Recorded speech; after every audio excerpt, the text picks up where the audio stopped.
আলাইকুম বন্ধুরা, আশা করি সকলেই ভালো আছেন। তো চলুন আজকে এই ভিডিওতে ইগল টিমের ধারাবাহিক নাটক ধনী গরিবের লড়াই এই নাটকের 41 নম্বর পর্বটি নিয়ে কথা বলি, যে 41 নম্বর পর্বে কী কী ঘটেছিল এবং 42 নম্বর পর্বটি আপনারা কবে, কোথায় এবং কীভাবে দেখতে পারবেন, সকল কিছু নিয়ে এই ভিডিওতে কথা বলবো। তো চলুন ভিডিও শুরু করা যাক।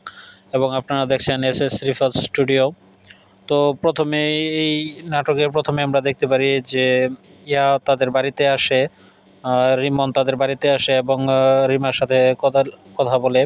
তো কথা বলার এক পর্যায়ে যখন লিমন ইয়ার হাতে চকলেট দেয়, রিমার হাতে চকলেট দেয়, তো সেটি সে দেখে ফেলে, সোহাগ দেখে ফেলে। তো সোহাগ দেখে ফেলার পরে সোহাগের মাথায় রাগ উঠে যায় এবং সে সরাসরি ইয়ার কলার চেপে ধরে এবং তার মধ্যে কথা কাটাকাটি হয়। এক পর্যায়ে সোহাগ রিমার গায়ে হাত তুলে রিমাকে চড় মারে এবং সেই জেরে তারা রাগারাগি করে, রিমা রাগারাগি করে সেখান থেকে চলে চলে যায়। এবং পরবর্তীতে আমরা দেখতে পাই যে আমি গত ভিডিওতে বিষয়টা নিয়ে বলেছিলাম যে বড় মরল মানে আসগর আলীর যে প্ল্যানটি ছিল সেটি হচ্ছে যে তার ছেলেকে নিয়ে, যে অবশ্যই যে তার ছেলেকে নিয়ে তার প্ল্যানটি সাজানো হয়েছিল, যে সে তার ছেলেকে দিয়ে রিমার তার সামনে রিমার সাথে কথা বলানো, চকলেট দেওয়া বা রিমার জামাইয়ের তাদের সংসার ভাঙানো, সেটি সম্পূর্ণ ইয়ার কাজ ছিল। এবং সেটি যখন সে গিয়ে তার বাবাকে বলে, লিমন গিয়ে তার বাবাকে বলে, তখনই সেটি পরিষ্কার হয়।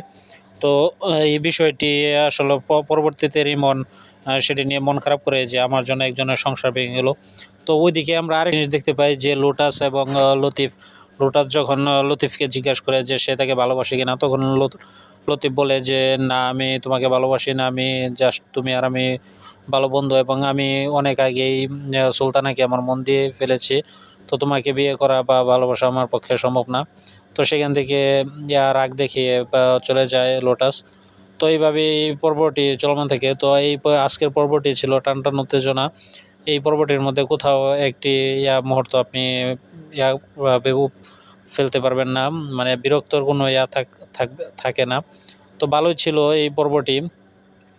তো এই নাটকটিতে একটি বিষয় যেটি হচ্ছে যে আমরা এই নাটকের একটি ভুল দেখতে পাই, যে ভুলটি হচ্ছে যে এখানে একটি ভুল ছিল, যে ভুলটি আপনারা অবশ্যই কমেন্ট করে জানাবেন যে এটি কি আপনারা লক্ষ্য করেছেন কিনা। তো সেই বিষয়টি আপনারা অবশ্যই কমেন্ট করে জানিয়ে দেবেন। তো পরবর্তীতে আমরা দেখতে পাই যে রিমা যখন তাদের বাড়িতে চলে আসে, মানে মরল বাড়িতে, তার বাবার বাড়িতে চলে আসে, তো তখন আমরা দেখতে পাই যে অনেকেই তাকে জিজ্ঞেস করে কেন সে চলে এসেছে এবং জামাই কোথায়। তো রিমা একটি উত্তরে দেয় যে সে সোহাগের সাথে আর সংসার করবে না। সোহাগ তার গায়ে হাত তুলে, কিন্তু কেন তুলে, কোন কারণে তুলে সেটি সে পরিষ্কার করে না। তো এই দিক থেকে বলা যায় যে বড় মরল যে প্ল্যানটি করেছিল, মানে আসগর মরল, সে অবশ্যই তার প্ল্যানে সফল হয়েছে। তো পরবর্তীতে আমরা দেখতে পাই সোহাগের বাবা যখন বাড়িতে আসে এবং জিজ্ঞেস করে বৌমা কোথায়, বাড়ি কেন খালি লাগছে, তো তখন বলে যে সোহানা বলে যে ভাই বাবির গায়ে হাত তুলেছে এবং বাবি তারপর রাগ করে বাবার বাড়িতে চলে গেছে। তো সোহাগ পিছন থেকে সোহাগ আসে এবং সোহাগ অনেক করে বলে। তো সোহাগের বাবা সোহাগকে বলে যে তুই যা, এখনই যা, গিয়ে সোহাগে রিমাকে বৌমাকে বাড়িতে ফিরিয়ে নিয়ে আয়।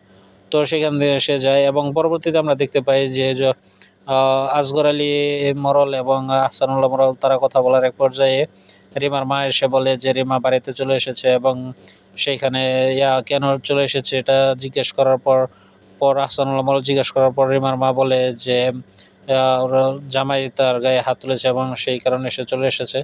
এবং তার পরবর্তীতে আমরা দেখতে পাই আহসানুল্লাহ মরল বলে যে কি আমার মেয়ের গায়ে হাত তুলেছে, তো আমি ওর নামে মামলা করবো বা করবো, এই বিষয়গুলো বলে। তো তখন আসগর আলী মরল বলে যে তুই থাম, আমি বিষয়টি দেখছি, তুই যদি উত্তেজনা করিস তাহলে আমার প্ল্যান নষ্ট হয়ে যাবে। তো দেখা যাক সে আসগর আলী মরল আর কি প্ল্যানের দিকে এগিয়ে যাচ্ছে। তো এখানে আমরা লোটাস এবং সুলতানের মধ্যে কথোপকথন দেখতে পাই। তো এই বিষয়গুলো ভালো ছিল। তো দেখা যাক যে আসলে এখন কথা হচ্ছে যে সুলতানার মনে কি চলছে, সুলতানা কাকে ভালোবাসবে। একদিকে আছে মাস্টার এবং একদিকে লতিফ, আবার আরেকদিকে আমরা লিমনকেও দেখতে পাচ্ছি। লিমনও কিন্তু মনে মনে সুলতানাকে পছন্দ করে এবং সুলতানও মনে মনে লিমনকে পছন্দ করে, মানে সুলতানা একটা মধ্যে আছে, গোলক দাদার মধ্যে। তবে দেখা যাচ্ছে সেটা কি হয়। তো এখানে আরেকটি বিষয় হচ্ছে যে আমরা যে দেখতে পেয়েছিলাম মরল বাড়ির ছোটো বউ, তো তাকে চেঞ্জ করা হয়েছে, এইখানে চেঞ্জ করে অন্য একজনকে আনা হয়েছে। তো দেখা যাক সে কেমন ডেলিভারি দিতে পারে। কিন্তু এই প্রত্যেকটি পর্বে সব চেঞ্জ এগুলো ভালো না। তো যাকে নিয়ে শুরু করা হয়েছে তাকে নিয়ে তাকে রাখলেই হয়তো সবচেয়ে বেশি ভালো হতো। তবে যাই হোক, ইগল টিম যা ভালো বোঝে সেটাই করেছে।